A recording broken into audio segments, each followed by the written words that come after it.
Welcome to Go See the Sky, only on Shaw TV. I'm your host, Vanessa Ybarra. Well, with the sunny season officially upon us, there's no better way to take in the weather than biking the trails on Whistler Blackcomb Mountain.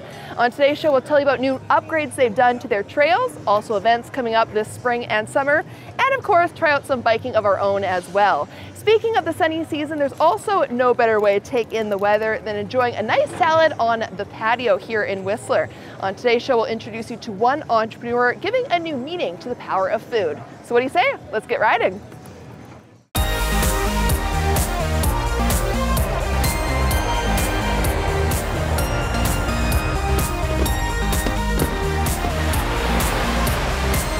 I'm here with Brian Finestone, park manager here at the Whistler Bike Park. First of all, thanks for joining me. Thank you, yeah. Now let's talk about the area here. Open since 1999, so a good little while now. Still considered the #1 biking park in the world, correct? It is. It's a premier mountain bike park in the world. We have been open since 1999. It was a bit of a different experience at the time.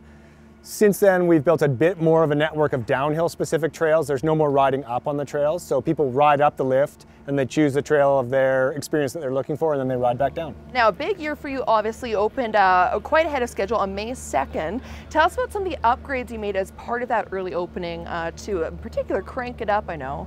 Yeah, you know, it was an interesting winter. The snow line below 900 meters on the mountain there wasn't very much snow. So what it allowed us to do was get into our trails a full month ahead of schedule, do a number of revisits to trails and refit the way that they ride, do a lot of maintenance on the trails that just needed a nice, scoop of dirt here and there. And what it did was it let us open a full 2 weeks ahead of schedule with our full complement of trails from the Fitzsimmons zone. And it was a great opening. Lots of people came out and they've still been coming right through the long weekend. They are, for sure. Now, last question, when people come off the chairlift there, you guys offer an awesome service where you kind of help out novice bikers like me and you bring them to the learning center like the one behind me. Tell us how that works and why they need to bring that in this year. Well, we kind of have been looking at ourselves as, we are a big bike park. We've been here for a while, but I don't think that we're doing everything the best that we could. So we actually went on a bit of a road trip and looked at other mountain bike parks and saw what they're doing and what struggles they have. And the thing that we noticed the most was, how do you ride a bike park? When you get to the top of that lift and you've never been there before, how are you to know which trails go off to the left or go off to the right? And the best way to ride is with a local. And so we sort of figured, okay, well, we don't have enough locals to ride with everybody, but what can we do that's similar? And the concept of an orientation center was born. So we've created this sort of sense of arrival when you get off the Fitzsimmons chair and a local at the top. So you can ask them for where should I start advice, what trails are in good shape, what's been worked on. We're gonna have some tools and a pump up here, so if they need some air in their tires or to tighten a bolt or two, it's all available right here. So they can start their first run of the day on the right foot, on the right trail. Awesome. Well, more with Brian later on the show. We'll talk about other programs you offer for first-time riders like myself. But let's start to our first story of the day here on Go See the Sky. After a day of biking, you're likely to rev up an appetite. Let's head on down to West Vancouver, where a cook-off contest is inspiring kids like the ones in our next story to lead in the kitchen. Sifting flour, breaking an egg, and mixing it all with yummy butter. Nothing smells and tastes better than a home-baked sugar cookie. Oh yes, I really like sugar cookies. And when made with your mom by your side, from a recipe in a cookbook she owns since grade 3, it's more than just a cookie. It's an experience. It's quite cool because I think I might have maybe a cooking book similar to that. So maybe when I'm about my mom's age, I could look back and have all of those memories. Memories that 8-year-old Sophie Evans is building with her mom Elaine through cooking and baking together. I just really like cooking with her because it brings me closer with my mom. By cooking together, we get really wonderful quality time together. And they're documenting all this by taking part in the Better Together Cook-Off contest, which they've been doing since Sophie was 3 years old. This year, for Better Together, Sophie's making peach upside-down cake. Going to a salmon. Mama makes dinner. I love pie. There is nothing more rewarding than just seeing the same families entering every year, like Sophie and Elaine. We see the kids growing, we see the skills expanding. So the kids who are, measuring and pouring and stirring are now chopping and cutting and cracking eggs and actually doing more elaborate tasks. That's one of the goals of Better Together, a family forum supported by the BC Dairy Association, who has been putting on this contest for the past 6 years. Hello, my name is Sophie. And I'm Elaine. And today we're making Vancouver sugar cookies. The contest is open to all BC residents and it involves submitting a 3-minute video making their favorite recipe. You submit it online, and then once the video is up, you can share the link to with your friends, have them vote for your videos. And the first year they did it, Elaine and Sophie's peach upside down cake won first place. It was really exciting because I got like all of these kids' utensils and stuff. But it's more than just about winning for them. It's about inspiring other kids to be part of the meal making process. It's about honoring the meal. We cooked it and we made it together, so then we're gonna sit down and eat it together and have conversation and not just wolf it down in front of the television. Baking is a great way to start actually with young kids, whether it's with their parents or grandparents. And we know from research that kids are more likely to try something if they have helped make it. I really like baking because there's always new things that I could learn. And when asked about taking part in future contests, As long as Better Together runs it, we'll be there. I can't break it now. I mean, we don't have many family traditions, and so this is definitely a special one for us. a tradition that will last a lifetime. In West Vancouver, I'm Jenny Tosi for Go See the Sky. Well done now. To learn more about the cook-off contest, visit bettertogetherbc.ca. Okay, Brian, we're in front of the chairlift here. Very busy already. It's only early morning. Riders are coming up. Let's talk about the actual sport, though, of riding. How much has it kind of evolved in the last 10 years? Well, the last 10 years has kind of been pivotal in mountain biking. It's when the identity of downhill mountain biking has kind of really separated from free ride or trail riding. So downhill bikes, geometry and the wheel sizes and the suspension capabilities have evolved immensely. You're now riding a bike with 8 inches of travel. It's almost like a motorcycle without a motor, which lets you ride over logs and rocks and drops and jumps. And it's really taken this sport where we were using the wrong bikes for the job and breaking bikes and breaking the components on them. And now it's very rare to see the bikes break. So they've now kind of caught up to what people are willing to do on them. And it continues to evolve and grow from there. Yeah, it has. I was saying it's nothing like I bought a Toys R Us bike 15 years ago. That's not happening anymore. People are buying set bikes for a set sport. Absolutely. You have tons of people coming up here to have fun, of course. Tourists, also avid bikers. What's kind of the plethora of people you receive here on the bike park on a regular basis? Again, that demographic's really changed in the last 10 years as well. Where it used to be just hardcore guy sport, it's now very popular with women. We have a women's specific program in the bike park called Women's Wednesday, which has grown so big that we had to spread it out onto Monday as well. And the women that started in that program have developed the skills, and they're now racing in our race league, which happens also on Wednesdays, called Fat Wednesday. So our women's category has grown exponentially. The other side obviously is kids, and we offer what's called DFX, which stands for Dirt Free Ride Cross Country, and it's a program for kids. There's a drop-in component where kids can come any day in the summertime for a one-day, or else we have a locals Valley Club program where the kids sign up for the whole summer, and they do 2 days a week in the bike park, and that grows like crazy every year. And now those kids want to race in our race program. So for the first time last year, we added fat kids to the Fat Wednesday program. And now we have a number of these kids that come out a couple times in the summer, 4 or 5 times to race, and they want more of it. So the thing is, it's a family affair, and it just keeps growing. You jump on the bike and then you catch the bug, it seems. It's one of those things where it kind of gets under your skin. That or you never come back, yeah. You kind of, you want to do it again, you want to do it better, you want to perfect it. And it's much like skiing that way, where you can go down a run, but you can go down that same run better, and you can go down that run faster, and you can carve a little more. It's the exact same on one of these bikes. And once you try a downhill mountain bike and get a little bit of instruction on how to corner it and how it flows over things, you'll be amazed at what you can actually ride over on a bicycle. And of course, on your website, we'll plug that address later on, but you've got awesome videos even showing those different types of riding, which is awesome. Absolutely. Yeah. With the advent of the helmet-mounted cameras and the YouTube channels, you can basically see an entire top to bottom run on every trail that we have in the park. I'm sure every other kid here has got a GoPro on, but yeah. Pretty much. Everyone's videographer. Okay, thank you so much, Brian. Let's start to our next story of the day here on Go See the Sky. For many of today's entrepreneurs, running a business is about so much more than making profit. Let's meet one business owner here in Whistler who's helping change customers' lives through the power of food. For Nicolette Ruchet, it's a love that runs deep. Food is the one thing that unites all of us. It's the one thing that will provide us with our health, and it's the easiest thing that we can do. Taking 3 oranges and squeezing them, I mean, it provides you with, you know, unlimited amount of compounds. For citrus, they're amazing for balancing out the acidity in your body. After spending years helping cancer patients incorporate nutrient-rich organic foods into their diet, the health consultant soon realized local Whistlerites could use a little help of their own, opening up Green Mustache in 2013.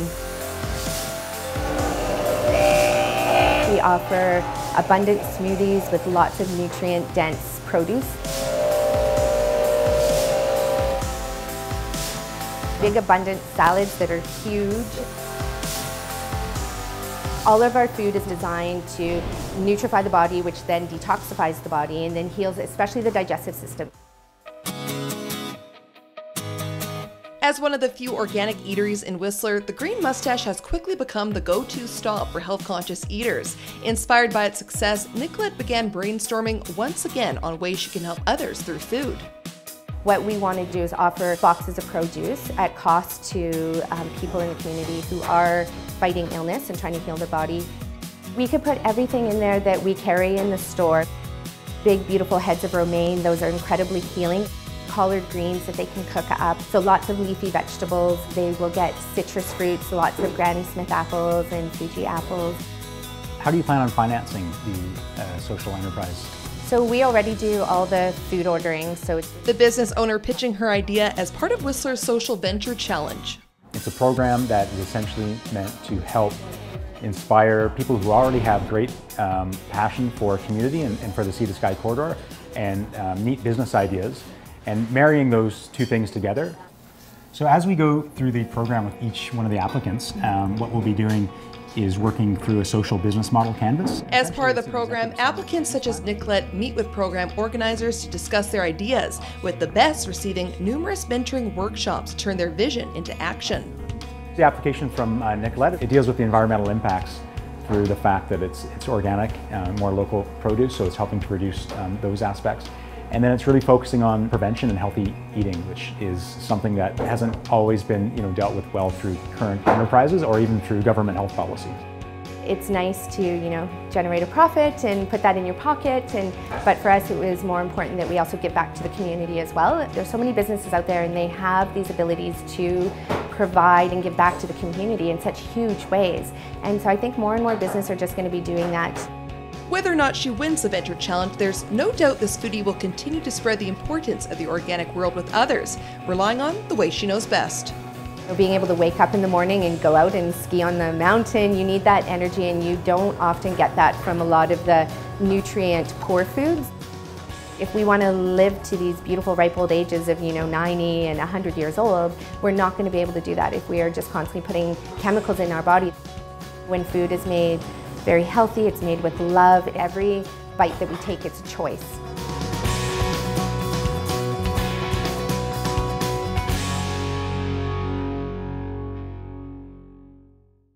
The deadline to apply for the Social Venture Challenge is May 29th. To sign up or learn more, visit whistlercenter.ca.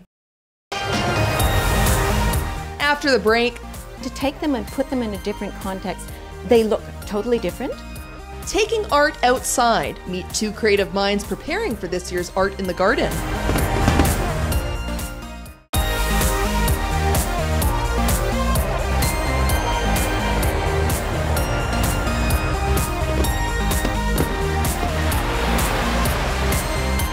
welcome back from the break. We're getting our biking going here on Sea to Sky. I'm a little muffled for a reason. Joining me right now is Terry. You're one of the instructors here at the bike park. Been doing it for 7 years, so 7 years now. Pretty good gig you got going on. It's really not that bad. Life could be worse. Life could be worse, exactly. We're here at the Orientation Center and about to get our biking lesson going. First of all, I think the name of this bike is awesome, Giant Rain. Oh yeah. I love that, nice and powerful. So let's talk about kind of the first thing that you teach people, I guess, once they get off the lift there. So first thing we want to go over is we've got big brakes.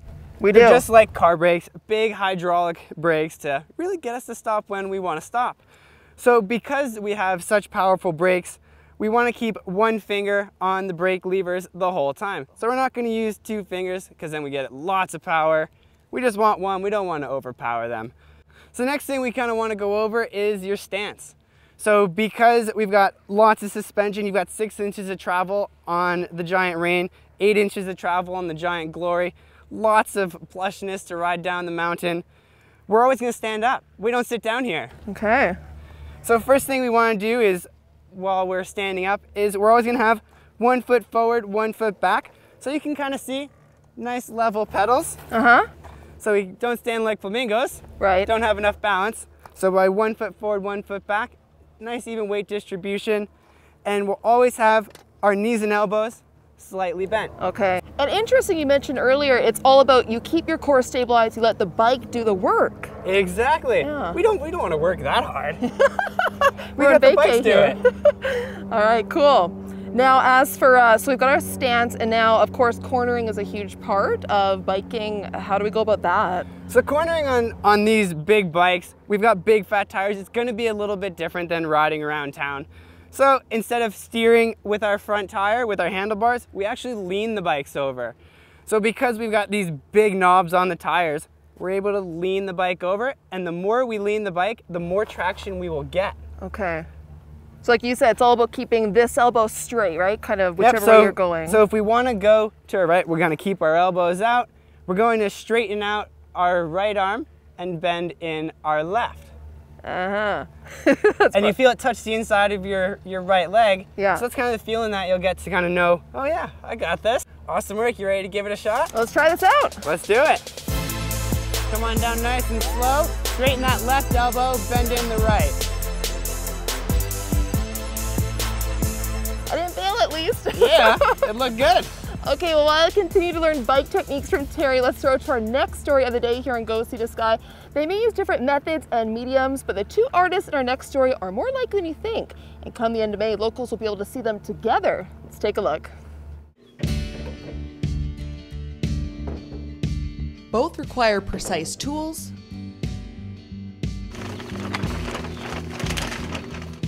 materials, and a passion. It is absolutely therapeutic. You're out there in nature, you're surrounded by beauty.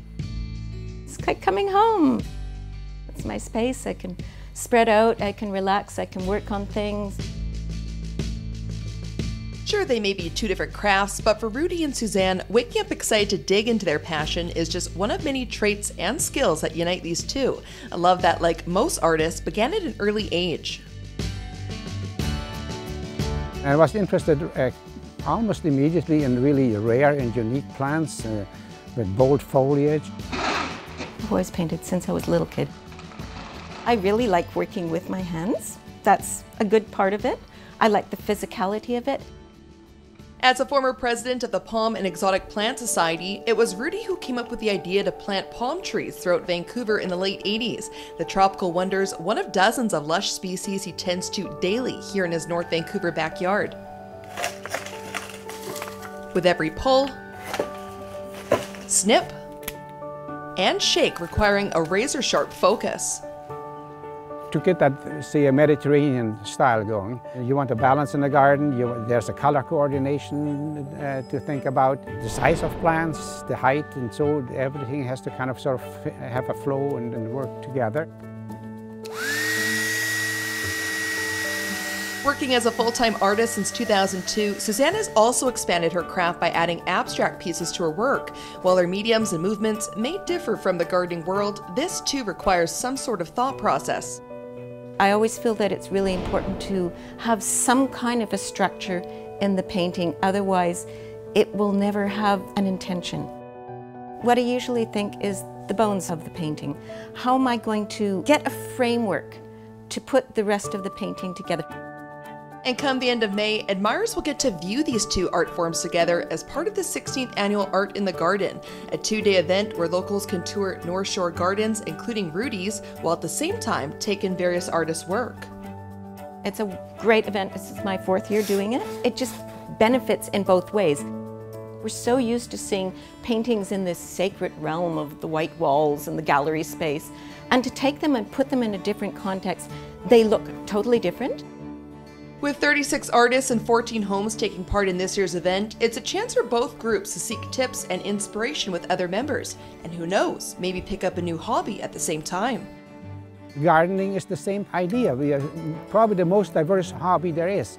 You name a plant and there's a society for it. People are getting so really involved and passionate about that. With last-minute pruning and painting underway, for Rudy and Suzanne, being able to share their years of hard work always makes for an exciting event. However, it's the solitude and gratification their craft brings to oneself that remains the greatest joy.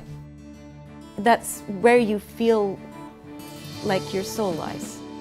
You're always just looking at the last one you did, going, oh, what am I going to do for the next one? That's what you're thinking. To just do something to our lives. I don't even think of the 2.4 million people that live behind my fence. I think I'm on vacation.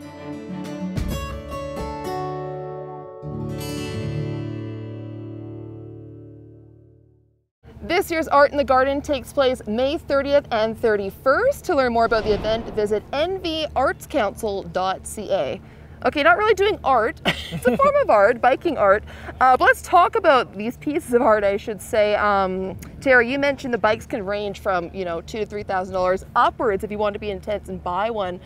What makes them so expensive? Maybe if you kind of point out on my bike to start the features. So as you can see on your bike, there's 6 inches of travel. So lots of suspension up front. You got suspension in the rear. You've got not 1, 2, 3, 4, 5. You got 11 different speeds in the back. So then lots of huge brakes. So they're kind of same design as a car. So nice hydraulic brakes to really get you to stop when you want to.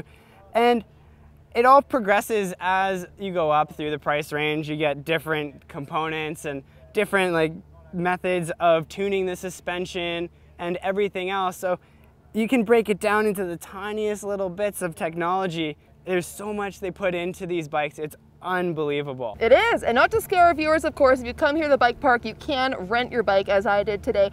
Tell us about the different types of bikes. There's 2 or 3. How many do you offer for bike rentals? So for the cross-country rentals, we've got hardtails, we've got the full suspension bikes. So as you saw earlier, the Giant Trance, the one you're on is the Giant Rain, and then we've got the Giant Glory for the full downhill bike. Pretty nice. All right, awesome. Thank you so much, Terry. You're welcome. Let's throw to our last story of the day here on the show. Well, industries rely on them, kids love them. As we find out this next story, they're quite the piece of art. Yes? Do you know what we're talking about? Bicycles. Trains. Oh. We're switching to trains here. We visited a special area in Squamish that is paying tribute to these historic vehicles. In 1885, the last spike was laid on the Canadian Pacific Railway, and Canada was never the same. Here at Squamish's West Coast Railway Heritage Park, over 85 trains having helped transport people, as well viable resources such as wheat out west, now sit proudly parked on its 12-acre site in what remains Western Canada's largest heritage railway collection, one that I'm excited to tour today. Hi there. Hi, how are you? Good. You must be Johnny Jealous. I am. The one and only. One and only, and welcome to the West Coast Railway Heritage Park. Having worked over 35 years as a conductor for BC Rail, Johnny lives and breathes trains. The heavy-duty equipment, it intrigues me. I like to be around it. Now, we have the Royal Hudson here, and The retiree, one of 20 volunteers spending years restoring these BC beauties to, if not beyond, their original condition. Our first stop, the Royal Hudson. Built in 1940, this steam engine locomotive is one of 5 having been preserved in Canada. she was used in the early days for passengers from Vancouver to Revelstoke. The actual steam is built from a firebox to a steam that comes all through the top here. It comes down to here to the pistons. Yeah, it's amazing. It reminds me of what you see in movies. You know, it's not just a piece of transportation, it's a piece of art. Oh, absolutely, absolutely. With steam engines requiring constant care, for railway workers, switching to diesel by the late 50s only made sense. It takes more energy to run a steam engine than it does to run a diesel locomotive, because you had to build up steam. You had to stop for water all the time. That takes up time. On running on a railroad, it's time is money. And welcome to the British Columbia. Ladies first. Oh, of course, thank you. Speaking of money, next we climb aboard the car British Columbia. Oh wow, isn't this cute? At over 125 years old, this luxury coach took park volunteers over 10 years to restore. The woodwork that's been done in the inside, like the inlay wood from the early days, if you built something like that today, you couldn't afford to do it. Passengers eating and sleeping for up to 7 days aboard the posh vehicle, with the most upper elite enjoying extra special luxuries. And with that, it was on to our last stop of the tour. This 18th century wooden caboose, especially close to Johnny's heart. This is where the conductor, this was his office as well as his away from home. The tail end brakeman would sit up in the cubicle and watch the train to make sure there was never any fires on the side of the train. Would we find something similar like this today, or is it really kind of evolved for conductors? No, a conductor today will be riding with the engineer on the locomotive, and the engineer and the conductor would be going to a hotel. While the railway park relies heavily on volunteers as well as community donations to breathe new life into these trains, for Johnny, it's a job he would do for free either way. It's a labor of love is what it is. It would be a wonderful thing even for the people of like our town of Squamish. If we had a passenger train that could run between Vancouver and here, and all over Canada, if we had small railways to do this, it would open our country up even more. This conductor's passion and appreciation of the railway world, one that, like him, never gets old. I'm 70 here in another month, and I feel like I'm 18.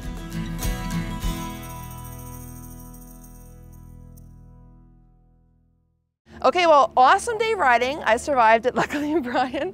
Let's talk about, of course, if people want to take in more riding this summer. You've got some awesome events coming up. Let's start first with the elevation camp you offer. Tell us about that. Right, so the elevation camps are for people that ride a bike and have done a little bit of trail riding maybe and want to take their skills to that next level or make that jump into gravity riding. So it's a multi-day camp where we put our best instructors with the campers, and they get a really good introduction to higher speed cornering, maybe some jumping, maybe some riding of technical rock rides, and it sort of will elevate themselves and their riding to a new level. Yeah, and awesome. It's a full experience. They sleep over and everything. Camp, right? That's right. Yeah, and of course the big event coming up every year, Crankworks, coming up in August. What can we look forward to this year? Well, Crankworks is the biggest thing that happens in Whistler. It's the biggest festival.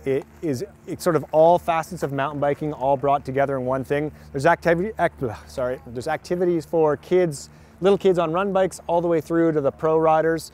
The pro riders are very accessible, so little kids can get autographs signed by them. You get to watch the best in the sport in the world, and every year it's a show, it's a party, and it blows everyone's minds away. Awesome, we'll be there for sure. Now let's talk about, of course, if people actually want to come to the bike park, open now until October, usual season. Yeah. Hours, how does that work? Well, right now, early season, we're only open till 5 o'clock, with the exception of Saturdays, Mondays, and Wednesdays, where we're open till 8. A little bit later on in the month, we flip the switch and we're open till 8 o'clock every day from 10 o'clock in the morning. Cool, and if you want to learn more about the bike park, of course, you can always visit the link on the bottom of your screen there. Awesome, well, thank you so much. I'll do the official glove shake there. Absolutely. What do you say we get riding? I think we should go do a lap. All right, let's do it. Okay.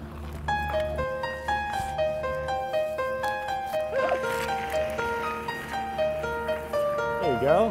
It's just like riding a bike.